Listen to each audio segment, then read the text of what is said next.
बिस्मिल्लाहिर्रहमानिर्रहीम। अस्सलाम वालेकुम। EFS मार्केटिंग के प्लेटफॉर्म पे एक बार फिर से आपको खुशामदीद कहते हैं। मेरा नाम साजिद काजी है और मेरे साथ इस टाइम मौजूद हैं EFS मार्केटिंग की सेल्स टीम में senior sales executive mister Zainul Abidin साहब और मिस्टर इरफान साहब।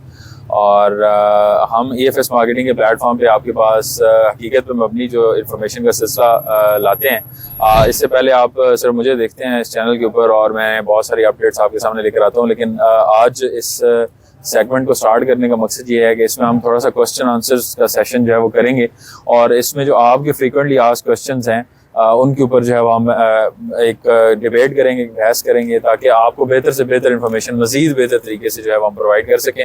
और जिस तरह से भी हम कोशिश करते हैं पहले भी आप तक मालूमात प्रोवाइड करने की, उसका मकसद बेसिकली ये होता है कि आपको एक्यूरेट इन्फॉर्मेशन जो है वो मिले मुख्तलिफ प्रोजेक्ट्स के हवाले से, मुख्तलिफ हाउसिंग सोसाइटीज़ के हवाले से। और इसमें हम बिल्कुल कोई भी ऐसी चीज़ जो है वो आपसे हिडन नहीं रखते, आपसे छुपाते नहीं हैं, जो आपके लिए जानना ज़रूरी है और जिसकी वजह से आपकी जो इन्वेस्टमेंट का रिटर्न है वो इम्पैक्ट हो सकता है। यानी आपका रिटर्न ऑन इन्वेस्टमेंट बेहतर हो सकता है अगर आप कुछ बेहतर डिसीजन जो है वो टाइमली ले लें। तो उस हवाले से आज हम करेंगे जो है इस सेशन को फॉर्मली जो है वो स्टार्ट करेंगे। ये पहला एपिसोड, इसको कंसिडर करें और इस सेशन में इंशाल्लाह हम इसको आगे लेके चलेंगे। As a question answer session ही इसको करेंगे और आपके जो मेनली जो आपके पूछे जाने वाले क्वेश्चंस होते हैं वो, और फिर जो डिबेट के अंदर से क्वेश्चन के अंदर से फिर कोई क्वेश्चन आता है उसके ऊपर भी इंशाल्लाह एड्रेस करेंगे। तो इरफान भाई। सर साहब, मैं सबसे पहले तो ये पूछना चाह रहा हूँ कि ब्लू वर्ल्ड सिटी को ब्लू वर्ल्ड सिटी कहते क्यों हैं? ये तो खैर एक पर्सनल चॉइस है, डेफिनेटली उनकी, और वो नाम है। और सिटी का कॉन्सेप्ट जो है वो मैं एक्सप्लेन कर देता हूँ कि क्योंकि बेसिकली हाउसिंग सोसाइटीज़ के अंदर शहर आबाद करने का कॉन्सेप्ट जो है वो लॉन्च किया गया है पहले बैरियर टाउन की तरफ से, DHA की तरफ से। अब क्योंकि तमाम तर चीज़ें जो होती हैं उसके लिए फिर आपको बाहर नहीं जाना पड़ता, आप यहीं पे उसको जो है शहर यानी एक सोसाइटी के अंदर आपको तमाम तर चीज़ें मिल। अभी हम मौजूद हैं बैरियर टाउन सिविक सेंटर के अंदर। ये सिविक सेंटर जो है ये कमर्शियल है और इसमें तमाम तर जो ज़रूरियात ज़िंदगी की चीज़ें आपको मिल जाती हैं, कहीं और नहीं जाना पड़ता। यहाँ पे आपको बड़े से बड़े ब्रांड्स मिलते हैं, आपको रेगुलर जो चीज़ें हैं नॉर्मल इस्तेमाल की वो भी आपको मिल जाती हैं, घरेलू जो आपके यानी क्रॉकरी से लेके आपके जो रोज़मर्रा की ज़रूरियात की चीज़ें, सब कुछ आपको यहाँ से मिलता है, आपको बाहर नहीं जाना पड़ता। तो ये कॉन्सेप्ट है शहर के अंदर शहर वाला। तो उसकी वजह से मुख्तलिफ हाउसिंग सोसाइटीज़ ने अब अपने नाम के साथ जो है वो सिटी का वर्ड यूज़ किया, जैसे 7 वंडर सिटी है, ऐसे सिल्वर सिटी है। ये बेसिकली एक इटसेल्फ एक अपने अंदर एक शहर आबाद करने जा रहे थे। तो बस ब्लू वर्ल्ड सिटी क्यों है वो, अब इसकी रीजन दार, इसका बेहतर जवाब तो मैनेजमेंट ही दे सकती है, लेकिन ये है कि इनका प्रेफरेंस इनकी ये है क्योंकि इन्होंने ऑलरेडी, इनकी कंपनी जो है blue group of companies BGC बड़े अरसे से जो है वो मुख्तलिफ सर्विसेज दे रही है मार्केट के अंदर। और मेरे ख्याल में कि ये उसी को आगे लेके, ब्लू टाउन सफायर ऑलरेडी एक प्रोजेक्ट मौजूद है लाहौर के अंदर और ब्लू टाउन सफायर का फेज़ 1 है। उसके बाद मतलब इसका स्मार्ट सिटी ब्लॉक है ब्लू टाउन सफायर का, वो भी लॉन्च हुआ है। तो इसी को मद्देनजर रखते हुए मेरा ख्याल है इसको ब्लू वर्ल्ड सिटी रखा गया था और अभी इसकी पजीराई इस तरह से हो गई है ओवरऑल। और वर्ल्ड सिटी जो है, ब्लू वर्ल्ड सिटी का कॉन्सेप्ट आपको पता है कि दुनिया के जो एक अट्रैक्शंस हैं वो यहाँ पे लाई जा रही हैं। तो मेरा ख्याल है कि मतलब इससे बेहतर, इससे ज़्यादा जो है वो डेफिनेटली इसको एक्सप्लेन नहीं किया जा सकता, बट ये कॉन्सेप्ट इसका बनता है। तो वैसे आपने कहा जी कि जैसे हम यहाँ पे बैठे हुए सिविक सेंटर में, तो यहाँ पे तमाम ज़रूरतें हमें जो मिल रही हैं, तो क्या ब्लू वर्ल्ड सिटी के अंदर जो लोग बिगनिंग में जाके रहेंगे तो वो जो अपनी बेसिक ज़रूरतें वो कहाँ से पूरी करेंगे? ओवरऑल अगर आप देखें तो ब्लू वर्ल्ड सिटी हमें सिटी से थोड़ा साइड पे लगता है, तो उन लोगों की बेसिक ज़रूरतों का क्या होगा? उसमें जो एक मेजर चीज़, एक तो ये कमर्शियल एक्टिविटीज़ जो है वो हम देखते हैं अभी, जैसे हमने पहले प्रीवियस वीडियोस में भी एक्सप्लेन किया है और वो हम जो है वक्तन बताते रहते हैं साथ साथ। तो उसमें हम जो देखते हैं कि कमर्शियल प्लाजाज वहाँ पे ऑलरेडी बन रहे हैं और एक जो वन स्टॉप कमर्शियल है वो उसको कंप्लीट किया जा रहा है। वहाँ पे हॉर्स मैस्कट्स के साथ हम देखते हैं कि सेकंड कप कॉफ़ी की जो ब्रांच है वो वहाँ पे नज़र आ रही है, कंप्लीट हुई है। और उस सेकंड कप कॉफ़ी की ब्रांच की आने की वजह से फैमिलीज जो हैं वहाँ पे रेगुलरली विजिट कर रही हैं, वहाँ पे उनको बैठने की एक जगह मिल गई है, वहाँ पे मतलब रेगुलरली लोग जाते हैं।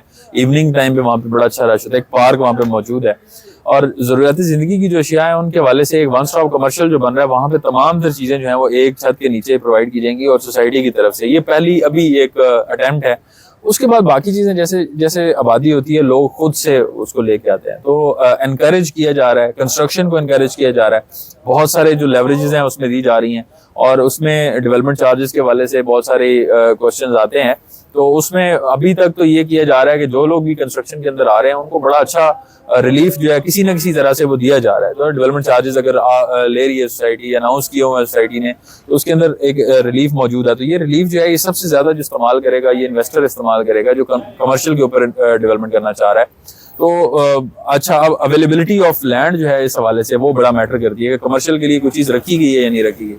तो वो हमने पहले भी एक्सप्लेन किया कि उसके अंदर हमारे पास एक जगह मौजूद है स्कूल एवेन्यू कमर्शियल जो है, वहाँ पे 5 मरला के और 8 मरला के और 10 मरला के कमर्शियल प्लाजास की जगह मौजूद है जहाँ पे कंस्ट्रक्शन ऑलरेडी शुरू हो चुकी है। इसके अलावा एक प्लाजा जो है वो अंडर कंस्ट्रक्शन है, दूसरा भी जो है वो उसके ऊपर भी काम शुरू हो चुका हुआ है। मर्करी टावर के नाम से जो कमर्शियल है, इसका मेन बुलेवर्ड का जो कमर्शियल है, आपका नॉर्दर्न एवेन्यू का कमर्शियल है, उसके ऊपर काम शुरू हो चुका हुआ है। तो उसके अंदर जो है ये बड़ी चीजें आती हैं, मैटर करती हैं कि वहाँ पे ये पूरी एक लाइन में कमर्शियल की जगह रखी गई है। फिर बिजनेस डिस्ट्रिक्ट कमर्शियल है, उसके ऊपर जो है वो रखा गया, एक उसका पूरा सिलसिला बनाया गया। तो उसके अंदर बहुत सारा फ्यूचर में हम देखेंगे कि आने वाले टाइम में जो है वो यहाँ पे कंस्ट्रक्शन शुरू होगी और लोग जो है वो आएंगे। तो डेफिनेटली कुछ टाइम इसमें जरूर लगेगा, यानी कि कमर्शियल एक्टिविटी स्टार्ट करने में, लेकिन प्रॉपरली स्टार्ट हो जाएगी इंशाल्लाह। मोस्टली सर लोग कुछ क्वेश्चन होता है लोगों का एनओसी के हवाले से, तो थोड़ा सा बता दें सर क्या है ये एनओसी, क्या स्टेटस है?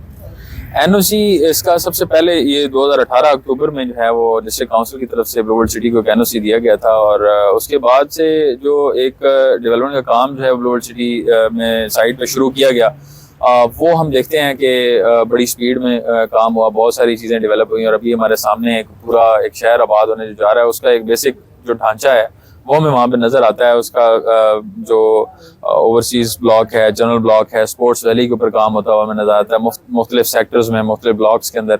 और जो एतराज़ात थे वो क्लियर होते हुए नज़र आते हैं। यानी सबसे बड़ा एतराज़ ये था कि ब्लू वर्ल्ड सिटी ने ज़मीन ज़्यादा बेच दी है और यानी प्लॉट ज़्यादा बेच दिए, इतनी ज़मीन उनके पास मौजूद नहीं है। तो उसके अंदर वो एतराज़ जो है वो दूर होता हुआ हमें नज़र आता है। सर मेरा क्वेश्चन ये है सर कि ये जो इदारे हैं जो एनओसी देते हैं, ये कैसे कैलकुलेट करते हैं कि सोसाइटी ने ज़्यादा प्लॉट्स बेच दिए हैं या सोसाइटी के पास लैंड कम है? ये इदारे तो कैलकुलेट नहीं करते, ये स्पेकुलेशन जी होती हैं मार्केट के अंदर, और बहुत सारे लोग जो इस हवाले से बात कर रहे हैं उसी की बुनियाद पे रखा जाता है। अभी जो है उसके मुताबिक प्रॉपरली या तो कंप्लेंट्स फाइल हो ना किसी भी प्रोजेक्ट के हवाले से, उसके ऊपर एक्शन उस तरह से होता है। अब कोई भी हाउसिंग सोसाइटी है जहाँ पे, अब जैसे बैरियर टाउन के खिलाफ बहुत सारी स्पेकुलेशंस होती हैं। हमने सुना कि बैरियर टाउन ने प्रेसिडेंट 1 to 6 में 1 लाख फाइलें बेच दी हैं। अब वो फाइल जब मार्केट में आप देखते हैं तो 1 लाख का फिगर तो आपको नहीं मिलता। तो आप बैरियर टाउन में काम कर रहे हैं पिछले 8-10 साल से, आपको आइडिया ज्यादा बेहतर है कि बैरियर टाउन के अंदर जो स्पेकुलेशन जिस तरह की जाती हैं, जब आप मार्केट में कुछ चीज परचेज करने जाते हैं तो आपको उस तरह से उसकी अवेलेबिलिटी नहीं मिलती है। और अगर अवेलेबिलिटी मिलती भी है तो आपको प्रॉपरली, मतलब इस तरह कोई नहीं होता कि वो अफेक्टी है और कोई जान छुड़ाना चाह रहा है या कोई फाइल उसके सर पे सब बोझ है और वो कोई वजन करके रद्दी के हिसाब से बेचने के लिए तो आपके पास नहीं आता ना। उसकी एक वैल्यू है और वो वैल्यू के मुताबिक बिक्री होती है चीज। तो स्पेकुलेशन अपनी जगह पे होती है, फैक्चुअल जो चीजें होती हैं या ऑन ग्राउंड जो चीजें होती हैं वो डिफरेंट होती हैं। तो मेरे ख्याल में इदारों का इसमें कोई वो नहीं होता। इदारों के पास जो डाटा होता है या वो जो चीजें होती हैं वो तो डेफिनेटली प्रोवाइड की जाती हैं बाय द हाउसिंग सोसाइटीज और उनके साथ उनकी इंटरेक्शन होते हैं और उसी के मुताबिक वो उसको कर रहे होते हैं। लेकिन ये जो मार्केट स्पेकुलेशन होती हैं इसका जो एक्चुअल इन्फॉर्मेशन होता है उसके साथ कोई ताल्लुक नहीं था। यानी फॉर एग्जांपल अगर बात करें ब्लू वर्ल्ड सिटी ने ज्यादा रकबा भेज दिया, लेट्स से उसके हवाले से अगर बात की तो प्रॉपरली इदारों की तरफ से या किसी भी इदारे की तरफ से कोई ऐसी चीज हमारे सामने नहीं आई। और अगर आई है कभी या कोई चीज मतलब प्रॉपरली उसके हवाले से, तो उसके हवाले से एक्शन जो है वो प्रॉपर होना चाहिए ना। इदारे तो एक्शन लेते हैं। अब इदारों का, और हमें इस चीज का पता है कि हमारे इदारे बड़ा अच्छा काम करते हैं, मतलब कोई भी डिपार्टमेंट है वो अपना, उसके अफसरान है वो अपना काम जो है ईमानदारी से करते हैं। और अल्हम्दुलिल्लाह मतलब अभी तक जो हम देखते चले आ रहे हैं, जो हाउसिंग सोसाइटीज डिलीवर नहीं कर रही हैं या उनके खिलाफ प्रॉपरली एक्शन हो रहा है, तो मेरे ख्याल है कि आगे भी इसी तरह से होगा और एक्शन टाइमली होगा अगर कोई इस तरह की बात होती है। लेकिन speculation is a very different thing ना, कि आप मीडिया के ऊपर मीडिया ट्रायल जो करते हैं किसी भी चीज का, उसका एक्चुअल इन्फॉर्मेशन के साथ ताल्लुक नहीं होता। वो आप अपनी सवाबदीद के ऊपर जो है वो 1-2 लोगों को बिठा के, 1-2 इफेक्टिव्स को बिठा के, अगर कोई इफेक्टी है तो मे बी बाज़ दफ़ा मैंने कई दफ़ा वीडियो में बताया कि वो इफेक्टी अपनी वजह से भी तो हो सकता है, तो इसका वो इस तरह से कोई खास इम्पैक्ट नहीं होता। इन्फॉर्मेशन जो होती है मेनली वो चीज़ें कनेक्टेड होती हैं। इदारों का अगर कोई इसमें ताल्लुक होता है तो वो हाउसिंग सोसाइटी के साथ होता है और वहाँ से वो इन्फॉर्मेशन जारी होती है। बाकी अवेलेबिलिटी ऑफ लैंड जो है, अगर आप किसी सोसाइटी के पास 1.5 लाख कनाल रकबा मौजूद है और वो अभी शुरू में है, डेवलपमेंट के फेज में है, कितनी जगह बेच दी होगी कि 1.5 लाख कनाल के ऊपर मतलब हजारों प्लॉट जो है वो तो मतलब थोड़ी सी जगह पे आ जाते हैं। शुरू वाले 24-25 हजार कनाल के अंदर जितनी जगह बेची होगी वो सारा का सारा कवर हो जाएगा। और आपके सामने है कितनी प्लॉटिंग हो चुकी है सेक्टर 1 के अंदर, कितनी प्लॉटिंग सेक्टर 2 के अंदर हो चुकी है, सेक्टर 4 में हो चुकी है, बहुत सारी चीजें हैं। वो तो सर बहुत अच्छा डेवलप हुआ है ना सेक्टर 1, 4। ये तो जब बंदा जाता है तो फिर जाके तो पता चलता है। तो सर मैं दूसरा मैं पूछ रहा हूँ सर कि ये जो स्पोर्ट्स वैली है जिसके ऊपर आज बड़ी बड़ी धूम मची हुई है, जिसकी हर क्लाइंट आके कहता है स्पोर्ट्स वैली दो, स्पोर्ट्स वैली दो, तो सर स्पोर्ट्स वैली में है कितने एक प्लॉट? इसकी एक्चुअल तो अभी तक जो नंबर है ना वो तो नहीं आया।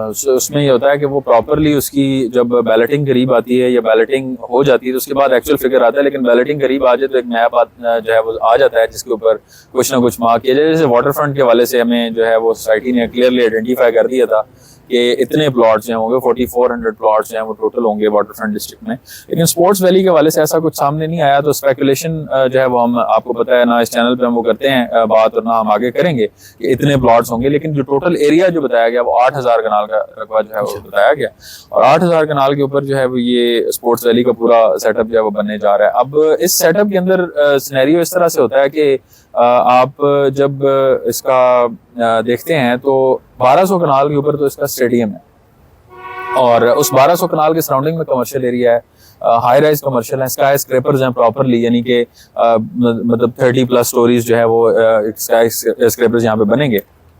और वो किस तरह से बनेंगे उसकी एक एग्जांपल तो बुर्जुल अरब की डेवलपमेंट हमारे सामने है, बड़ी शानदार उसके ऊपर काम हो रहा है। लेकिन फ्यूचर में जो इसके स्काई स्क्रैपर्स जो स्टेडियम के अराउंड बनेंगे उसमें 3 से 4 जो है वो सोसाइटी खुद अटेम्प्ट करेगी। फर्दर जो है वो इन्वेस्टर्स उसमें शामिल होंगे और वो करेंगे, और उसमें बड़ा अच्छा एक बड़ा पोटेंशियल है इन्वेस्टर्स के लिए अगर कोई वहाँ पे उसके अंदर करना चाहे। और उसमें मतलब आप हमारी टीम से भी रब्ता कर सकते हैं। लोगों को मैं एक मैसेज देना चाहूँगा कि EFS मार्केटिंग की टीम भी आपको उसमें फैसिलिटेट कर सकती है। अगर आपको इस तरह की इन्वेस्टमेंट करना चाह रहे हैं, कोई बड़ी इन्वेस्टमेंट करना चाह रहे हैं जहाँ पे 8 कनाल या 10 कनाल का कमर्शियल आप अटेम्प्ट करना चाह रहे हैं, तो उसके लिए आप बात कर सकते हैं।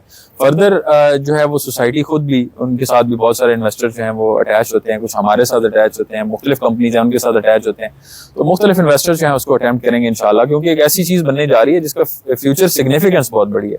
स्टेडियम के हवाले से अगर देखें तो प्लॉटिंग के हवाले से तो डिटेल्स इतनी खास मौजूद नहीं है, लेकिन ये है कि आइडेंटिफाई उसको इस तरह से कर दिया गया है कि 1200 कनाल इसके लिए रिक्रिएशनल और स्पोर्टिंग एक्टिविटी जो है स्पोर्ट्स कॉम्प्लेक्स है उसके लिए, और फर्दर जो है उसके ऊपर आपका जो रिमेनिंग एरिया होता है उसके ऊपर डिफरेंट ब्लॉक्स के अंदर सेगमेंटेड जो है आपका 5 मरला है, 8 मरला है, 10 मरला और 1 कनाल की प्लॉटिंग है।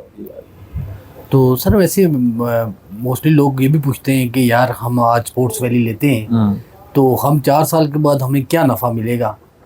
तो वैसे क्या आपके क्या कह रहे हैं सर, जो बंदा आज इस पर्पज से ले रहा है यार कि मैं 4 साल तक, मिनिमम 4 साल तक तो उसको जस्ट जाके उसकी इंस्टॉलमेंट पूरी होंगी ना, तो उसके बाद वैसे क्या एक्सपेक्ट कर रहे हैं आप सर?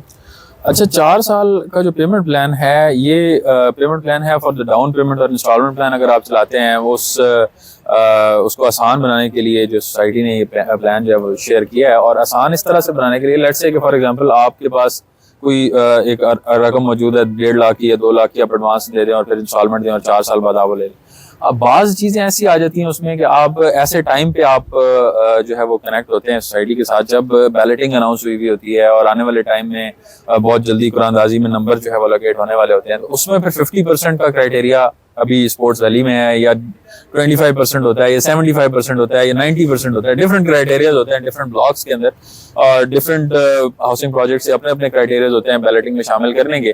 तो उसमें फिर ये होता है कि अगर आप वो बैलेटिंग का क्राइटेरिया फुलफिल करते हैं और बैलेटिंग में शामिल हो जाते हैं तो उसके अंदर आपको एक अच्छा रिटर्न मिल सकता है शॉर्ट टाइम में। शॉर्ट टाइम में इस तरह कि अगर लेट्स से कि पहली चीज ये होती है कि अब हाउसिंग सोसाइटीज डिफरेंट अभी बहुत सारी अडॉप्ट कर रही हैं। सबसे पहले ये ब्लू वर्ल्ड सिटी ने अडॉप्ट किया कि इंस्टॉलमेंट्स के ऊपर अगर आप एडवांस इंस्टॉलमेंट पे करते हैं तो आपको उसके बदले में एक अच्छा हैंडसम रिटर्न जो है वो दिया जाता है। अब वो रिटर्न जो आपको मिल रहा है वो रिटर्न मिल रहा है APR के जरिए, एडवांस पेमेंट रिसीट्स होती हैं।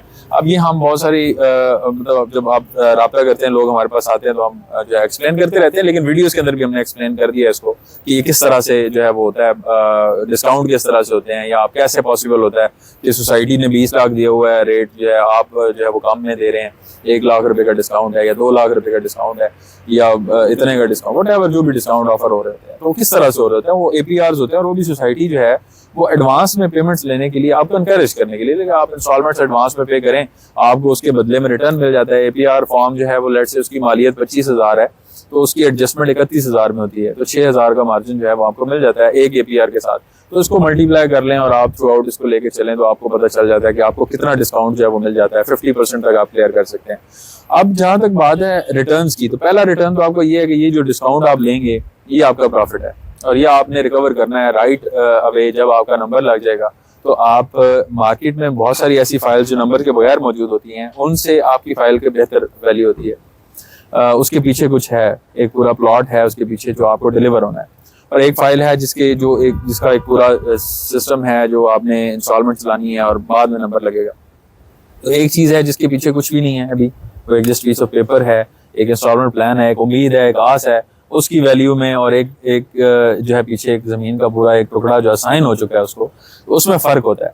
तो ये चीज जैसे ही असाइन हो जाती है, नंबर जब लग जाता है तो उसकी वैल्यू जो है वो बेहतर हो जाती है। तो हमेशा ये ज़हन में रखना चाहिए कि वैल्यू हमेशा प्लॉट नंबर के साथ है और आपकी इंस्टॉलमेंट प्लान के साथ है। अगर इंस्टॉलमेंट प्लान आप टाइमली देते हैं आपको टाइमली नंबर लगता है, टाइम से इंस्टॉलमेंट नहीं देते आपकी फाइल जो है वो just a piece of paper है, फिर आप उसको या तो रिटर्न करते हैं। अब सबसे अच्छी बात रिटर्न के ऊपर आपने क्वेश्चन नहीं किया और वो आप को मैं इंशाल्लाह नेक्स्ट आप जो क्वेश्चन है उसमें एड्रेस करूंगा कि सोसाइटी रिटर्न कैसे ले रही है। यानी कोई ऐसा हाउसिंग प्रोजेक्ट हमने नहीं देखा जिस तरह का रिटर्न दे रहा हो, लेकिन फिर भी वापस इसके ऊपर आते हैं कि रिटर्न जो आने वाले 4 साल, अभी ये रिकवरी अगर आप ले लेते हैं, नंबर लगवा लेते हैं तो रिकवरी तो आपकी ये वाली जो डिस्काउंट है तो आपकी रिकवरी है ही, प्लस जो अभी तक हुआ है वो हम बता देते हैं। फ्यूचर प्रोजेक्ट जो उसकी प्रिडिक्ट करने की जो ताकत है वो तो ज़ाहिर है नहीं होती किसी के पास भी, लेकिन जो पहले हुआ है उसमें बता देते हैं कि 5 मरला का प्लॉट 7 लाख रुपए में ब्लूबर्ड सिटी ने लॉन्च किया।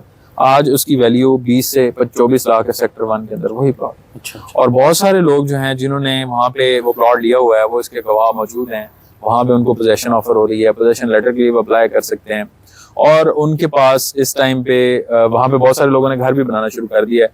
तो अभी भी उनके पास जो ऑफर्स मौजूद हैं, हमारी तरफ से भी ऑफर्स जाती हैं बहुत सारे लोगों को, लेकिन इस टाइम पे लोग जो है वो देने को तैयार नहीं है, या अवेलेबल होता है कोई देता है, कोई बेचने के लिए जाता है तो प्रॉफिट में है।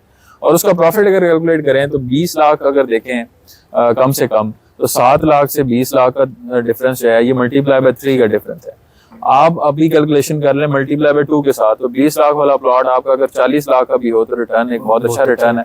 और अगर बहरिया टाउन के वाले से अगर हम बात करें तो बहुत सारे ब्लॉक्स जब लॉन्च हुए तो किस प्राइस पे लॉन्च हुए ये आप बेहतर समझते हैं, और उसका रिटर्न आप देखें कैसे हो गया। सर स्पोर्ट वैली के हवाले से बात की जाती है, वहाँ पे पाकिस्तान का सबसे बड़ा स्टेडियम बनने जा रहा है। तो मैं बात करूं अगर रावलपिंडी स्टेडियम की, तो जब कोई टीम आती है यहाँ पर या मैचेस होते हैं तो पूरी रोड को ब्लॉक कर दिया जाता है। उसके अलावा मेट्रो बस है वो भी बंद हो जाती है। तो अगर कोई मरीज़ हो वो रोड बंद है तो वो वहाँ पे ही दम तोड़ जाएगा। तो इस हवाले से यहाँ पे स्पोर्ट वैली सबसे बड़ा ब्लॉक है, तो इसकी क्या कोई इसके हवाले से तरतीब दिया गया? अच्छा, ये अल्टरनेट रूट प्लान्स होते हैं, ये तो ऐसा नहीं है कि बिल्कुल उसको बंद कर दिया जाता है। रोड ब्लॉक्स जरूर होते हैं और आसपास जो लोग हैं उनको बड़ा एक प्रॉब्लम फेस करने को मिलता है, बट एम्बुलेंस वगैरह के लिए इस तरह का कोई ऐसा वो नहीं किया जाता, मेरी नज़र में नहीं है। और अगर ये तो होती है तो बहुत गलत बात है, और मेरा नहीं ख्याल कि ऐसा कोई सिलसिला उसमें होता है कि एम्बुलेंस के लिए रास्ता ना दिया जाए। हमेशा कोई भी ब्लॉकेज जो होते हैं, चाहे पॉलिटिकल हो, चाहे जो इस तरह की जो फॉरेन टीम्स आ रही होती हैं उनके लिए ये किया जाए। तो रास्ता एम्बुलेंस क्या है, ये तो बेसिक ह्यूमन जो एक ह्यूमैनिटी का तकाजा है कि आप ये रास्ता एम्बुलेंस को लाजमी देते हैं, तो देते भी हैं, और ऐसा कोई सिलसिला नहीं है। जहाँ तक आपके क्वेश्चन में समझा हूँ ये है कि वहाँ पे जो एरिया ब्लॉक कर दिया जाता है या उसको रास्ते बंद कर देते हैं तो आसपास की आबादी को वाकई उसकी तकलीफ तो देखने को मिलती है और बड़ा प्रॉब्लम्स को फेस करने को मिलते हैं। उसकी जो सिग्निफिकेंस है वो डेफिनेटली उस तरह से है कि अगर यहाँ पे पाकिस्तान का सबसे बड़ा क्रिकेट स्टेडियम बनेगा तो इस्लामाबाद के कोई भी मैचेस जो हैं वो मेन डबल रोड के ऊपर जो मौजूद स्टेडियम है वहाँ पे इनेकाद नहीं किया जाएगा। वो आप देख सकते हैं उसकी क्या अभी हालत है, और चाहे जो भी हो पीसीबी उसको जिस तरह भी डिफेंड करना चाहे करे, लेकिन बहुत बुरा इंप्रेशन आता है जब आप जो केटरिंग की कुर्सियां जो है वो आपने रखी होती हैं और आप उसको वो कर रहे होते हैं। तो सबसे पहली बात ये है कि हमारे पास कैपिटल में कोई अवेलेबिलिटी है, कहीं भी अल्टरनेट कोई उसका सोल्यूशन है नहीं, बिल्कुल नहीं है।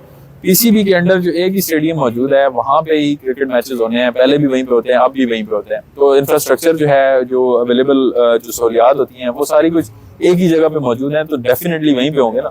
लेकिन फ्यूचर में जब वहाँ पे हमारे पास इसी इस्लामाबाद के अंदर एक बहुत बड़ा क्रिकेट स्टेडियम मौजूद होगा तो फिर मैचेस डेफिनेटली यहाँ पे होंगे। और प्रेफरेंस होती है ब्रॉडकास्टिंग कंपनीज की, जो इसके ऊपर जो कनेक्टेड एफिलिएटेड जो पार्टनर्स होते हैं, जो स्पॉन्सर्स होते हैं, सबकी प्रेफरेंस होती है कि जो जहाँ पे वो इन्वेस्ट कर रहे हैं, जहाँ पे वो पैसा लगा रहे हैं, उनका उसका इंफ्रास्ट्रक्चर अच्छा नजर आए। तो आने वाले टाइम में इसकी सिग्निफिकेंस इस तरह से होगी और फुटफॉल यहाँ पे डेफिनेटली आएगा। PSL जो है ये अब हमारा एक अपना प्रोडक्ट है, इसको हमने देखा है बढ़ते हुए और इसके ऊपर अब पाकिस्तान में कोई ऐसा बंदा नहीं है जो क्रिकेट को पसंद नहीं करता। PSL जो है वो हर बंदा फॉलो करता है, बच्चा जो है वो PSL फॉलो करता है और आने वाले टाइम में इसने मजीद बेहतर होना है। तो PSL के मैचेस के लिए एक बड़ी अच्छी ये एक जगह बन सकती है। और डेफिनेटली लोग जब अभी करंटली जो PSL मैचेस होते हैं उसमें पहले तो कोरोना की वजह से जो है वो क्राउड जो है वो उसको अलाउ नहीं था, लेकिन अभी जो सिनेरियो ऐसा है कि अब तो मतलब लोग जा सकते हैं बट अवेलेबिलिटी नहीं होती, जगह नहीं होती वहाँ पे इतनी, और उस तरह से टिकट्स के ऊपर जो है वो हमें प्रॉब्लम देखने को मिलता है। तो आगे तो मजीद ओपन हो रही हैं चीजें तो मजीद ये प्रॉब्लम हमें देखने को मिलेगा। तो जब ये चीज बनी होगी यहाँ पे तो डेफिनेटली ये पहली प्रायोरिटी होगी और लोग यहाँ पे इसको करेंगे तो इसका इम्पैक्ट जो है वो सराउंडिंग में जितने लोग इन्वेस्टमेंट कर रहे हैं, यहाँ पे जितने लोग रेजिडेंशियल प्लॉट्स ले रहे हैं, जो फ्यूचर में कमर्शियल की इन्वेस्टमेंट करेंगे, सबके साथ ये दूसरा क्वेश्चन सर मेरा ये है कि हमारे क्लाइंट ज़्यादातर हमसे क्वेश्चन करते हैं जनरल ब्लॉक के हवाले से कि जनरल ब्लॉक में हमें क्या इंस्टॉलमेंट पे सर प्लॉट मिल सकता है ऑन ग्राउंड। इसके हवाले से सर मैं आपसे पूछना चाहूँगा। इंस्टॉलमेंट पे देखें दो चीज़ें हैं जो एक तो मैंने पहले भी जैसे अक्सर मैं वीडियोस में भी एक्सप्लेन करता हूँ, हम मीटिंग्स में भी डिस्कस करते हैं। इंस्टॉलमेंट के अंदर जो प्लान मौजूद होता है ना वो होता है दो तीन चीज़ें मौजूद होती हैं। फाइल्स जो ट्रांसफर वाली फाइल्स हैं वो मौजूद है। वैसे तो आपको पता है कि जनरल ब्लॉक की बुकिंग बंद है और उसमें मजीद बुकिंग कोई नहीं हो रही, तो कोई फ्रेश बुकिंग अगर अनाउंस की हुई है किसी ने, कोई कह भी रहा है तो वो मतलब उसकी कोई एक्चुअल सिग्निफिकेंस नहीं है और कंपनी की तरफ से जब बुकिंग बंद है तो खुद से कैसे कोई दे सकता है। तो एक चीज़ तो ये है। और दूसरी चीज़ ये है कि जो ट्रांसफ़र वाली फाइल्स मौजूद होती हैं उसके ऊपर आप डाउन पेमेंट पे करते हैं और उसके ऊपर आप जो है उसकी 6 इंस्टॉलमेंट्स पे करते हैं और या ड्यू जो अमाउंट होती है वो पे करते हैं और उसके बाद आगे जो प्लान मौजूद होता है 2 साल का, 2.5 साल का, 3 साल का जो रिमेनिंग प्लान होता है वो आप चला लेते हैं। तो उसमें आपको प्लॉट जो है वो मिल सकता है, लेकिन उसमें नंबर वाला प्लॉट आपको नहीं मिलेगा। डेफिनेटली आप 90% क्राइटेरिया जनरल ब्लॉक का रखा गया, 90% पेमेंट कंप्लीट करेंगे, आपको आने वाली बैलेटिंग में शामिल किया जाएगा। अब आने वाली बैलेटिंग से मुराद ये जो बैलेटिंग हो रही है ये नहीं है, ये इससे अगली बैलेटिंग है वो भी नहीं है, 5वीं बैलेटिंग की जो एंट्रीज हैं वो चल रही हैं। तो 5th बैलेटिंग में आप शामिल हो सकेंगे फ्यूचर में अगर आप इसको लेकर चलते हैं। और 5th बैलेट में जो भी सेक्टर होगा जनरल ब्लॉक का उसमें आपको प्लॉट मिल जाएगा। ऑन ग्राउंड प्लॉट जो हमारे पास मौजूद हैं EFS मार्केटिंग के प्लेटफॉर्म पे वो हैं 1 साल की इंस्टॉलमेंट वाले प्लॉट्स हैं और वो कुछ प्लॉट्स जो रीसेल में या किसी तरह से भी सोसाइटी के पास जो डायरेक्ट मौजूद हैं, जो वापस आए, किसी ने रिटर्न किए कुछ, वो इस तरह के प्लॉट्स जो मौजूद होते हैं। सेक्टर 4 में मौजूद हैं 5 मरला के, उसमें आपको 30% डाउन पेमेंट के साथ 19,75,000 में जो है वो प्लॉट मिल जाता है। और इसके अलावा जो मौजूद हैं सेक्टर 5, और मैं रिकमेंड करता हूँ बहुत सारे इन्वेस्टर्स को कि आप सेक्टर 5 में इन्वेस्ट करें और उसका जो सिग्निफिकेंस है वो ज़्यादा इसलिए भी है कि सेक्टर 5 के अंदर आपके पास 1 कनाल 2 कनाल के प्लॉट है और बड़े अच्छे रेट में मिल रहे हैं। अभी 60 लाख रुपए उसका रेट है, 18 लाख रुपए से आप बुकिंग कर सकते हैं। बाकी आप और ऑन ग्राउंड आप देख सकते हैं आपका प्लॉट कौन सा है। तो ये एक बड़ी किसी, तो इसके अंदर अभी जो अवेलेबल है इंस्टॉलमेंट पे सिर्फ 2 हैं, एक ये सेक्टर 5 है, ये सेक्टर 4 है। जी सर, स्पोर्ट वैली के हवाले से क्वेश्चन है। सर क्लाइंट हमारे कहते हैं कि अगर हम 50% तक आपको पेमेंट करते हैं तो उसमें क्या खासा डिस्काउंट मिलेगा एज़ कम्पेयर टू डीलर। आपकी एजेंसी है एक अच्छी, तो उसमें हमें क्या अच्छा डिस्काउंट देंगे आप? ये सारी बातें तो ऑन कैमरा नहीं बताते ना, इसके लिए क्लाइंट को हमारे पास आना भी चाहिए। हमारे पास आएँ, बैठे हमारे ऑफिस में विजिट करें, टीम के साथ जो है वो अपनी डिस्कशन करें और इंशाल्लाह उसमें हम बेहतर से बेहतर सोल्यूशन उनके लिए निकालेंगे। लेकिन ये है कि डिस्काउंट्स के हवाले से जहाँ तक बात है, डिस्काउंट्स जो अवेलेबल होते हैं वो तो हम ओपनली बताते हैं ताकि कोई भी बंदा जो है वो उसमें आप ये नहीं, अगर आप हमारे साथ क्लाइंट के लिए ये बड़ी ओपन बात है कि अगर आप हमारे साथ इन्वेस्टमेंट नहीं भी कर रहे तो हमारा चैनल फिर भी आपके लिए इंशाल्लाह ज़्यादा से ज़्यादा फ़ायदेमंद इसलिए रहेगा कि हम इन्फॉर्मेशन आपको रिगार्डलेस कि आप हमारे क्लाइंट हैं या नहीं है हम आपको पहुँचाते हैं। ये इंपॉर्टेंट चीज़ है। अब डिस्काउंट जो उसमें अवेलेबल है उससे बढ़ के हम अपनी तरफ से जो ऑफर कर सकते हुए वो हम करेंगे, बट उसके अंदर यही होता है कि जो बेहतर से बेहतर सर्विसेज है हमारी वो हम देते हैं। अब इसमें ये नहीं होता कि मतलब जो इम्पॉसिबल डिस्काउंट्स जो कोई बाहर मार्केट में ऑफर कर दे वो हम देते हैं, वो तो हम नहीं देते होते, आपको पता है। और इस तरह से मतलब हम नहीं चलते, हमारा एक जो मॉडल है वो हम उसके मुताबिक चलते हैं। और मॉडल हमारा ये है कि हमने टिल दी एंड जो सर्विसेज देनी है और आपको प्रॉपरली किसी किस्म का, ताकि जो फ्यूचर में कोई प्रॉब्लम फेस करने को मिलते हैं बाज़ दफ़ा के आपको पूछने वाला कोई नहीं होता। बैलेटिंग आ गई, आपको पता ही नहीं है कि आपने क्या करना है, 1000 रुपया आपका कम है और आप बैलेटिंग में शामिल नहीं हुए। खान भाई बहुत सारे केसेस आपको हमारे सामने आते हैं। तो ये चीज़ें जो हैं ये हमारा काम है कि हम टाइमली आपको बताते हैं और इसके ऊपर हम आपकी जो है वो हेल्प करते हैं, आपको सपोर्ट करते हैं। और इसके लिए फिर एक इंफ्रास्ट्रक्चर है हमारा, एक सिस्टम हमने डेवलप किया है और उसकी कॉस्टिंग है वो इसी तरह से निकलती है। अगर हम अपना जो इंसेंटिव है वो हम आपको छोड़ने लगेंगे तो हम फिर ये चीज़ें नहीं चला सकेंगे ना। सो इसके लिए, और दूसरी बात जो सबसे इम्पोर्टेंट बात ये है कि हम यहाँ पे जो हाउसिंग सोसाइटीज़ जो इंस्टॉलमेंट बेस के ऊपर जिनके साथ हमारी प्लैटिनम डीलरशिप्स मौजूद हैं, उनके साथ उस तरह की कोई भी इन्वेस्टमेंट हम करते हैं उसके ऊपर हम किसी किस्म का इंसेंटिव नहीं लेते, हम कोई कमीशन चार्ज नहीं करते, कुछ नहीं करते। तो ये जो चीज़ है ये हम बड़ा ओपनली इसको एडवोकेट भी करते हैं और बताते भी हैं कि जो कुछ भी है वो सोसाइटी की तरफ से हमें कम्पनसेट किया जाता है और उस कम्पनसेशन में से जो है वो डेफिनेटली चीज़ें आगे पॉसिबल हो सकती हैं जो हम ये सब कुछ आपके लिए लेकर आते हैं। इसको वाइंड अप करते हैं। आज मेरा ख्याल है आपके लिए होपफुली ये डिस्कशन जो है ये फ्रूटफुल साबित हुई होगी। फर्दर आप हमसे रब्ता कर सकते हैं, नंबर्स जो है वो हमारे इस वीडियो के साथ मौजूद हैं। और किसी भी तरह का आपका क्वेश्चन हो, कुछ भी आप पूछना चाह रहे हो, कुछ भी जानना चाह रहे हो, कमेंट सेक्शन में भी हमसे पूछें। इंशाल्लाह इसी तरह के सेशंस के जरिए मुख्तलिफ जगह पे हम ये सेशन इंशाल्लाह करेंगे और कोशिश करेंगे कि नेक्स्ट सेशन जो है वो हम ब्लूबर्ड सिटी साइट पर जो है वो करें, ताकि ऑन ग्राउंड भी हम आपको साथ साथ बता सकें, जो बात हम कर रहे हैं उसको हम सेकंड कर सकें। इसके अलावा ब्लूबर्ड सिटी के अलावा 7 वंडर सिटी का विजिट जो है वो हम करने जा रहे हैं बहुत जल्दी और हमारे चैनल पे वो वीडियो अपलोड होगी इंशाल्लाह। 7 वंडर सिटी जो है वो GFS बिल्डर्स की एक हाउसिंग सोसाइटी है और उनका एक बड़ा नाम ऑलरेडी कराची से उनका ताल्लुक है। तो वो यहाँ पे लॉन्च कर रहे हैं, बड़ा ज़बरदस्त ब्लॉक उन्होंने गोल्ड ब्लॉक यहाँ पे लॉन्च किया है और उसके हवाले से भी डिटेल में चीज़ें आने वाली हैं। इसके अलावा बहुत सारी अपडेट्स ब्लूबर्ड सिटी के हवाले से वो हम रेगुलरली शेयर करते हैं। बहरिया टाउन के हवाले से वीडियोज़ हमने शेयर की हैं। बहरिया ऑर्चर्ड के हवाले से बड़ी शानदार अपडेट्स हैं वो हमारे चैनल पे मौजूद हैं, वो आप देख सकते हैं। किसी भी तरह का आपका क्वेश्चन हो, किसी भी मीडियम के जरिए हमसे रब्ता करें, वेबसाइट, सोशल मीडिया, व्हाट्सएप, हम इंशाल्लाह आपके लिए अवेलेबल होंगे। हमें अपनी दुआ में याद रखें। मिलते हैं आपसे नेक्स्ट वीडियो में, तब तक के लिए अल्लाह ने के बाद।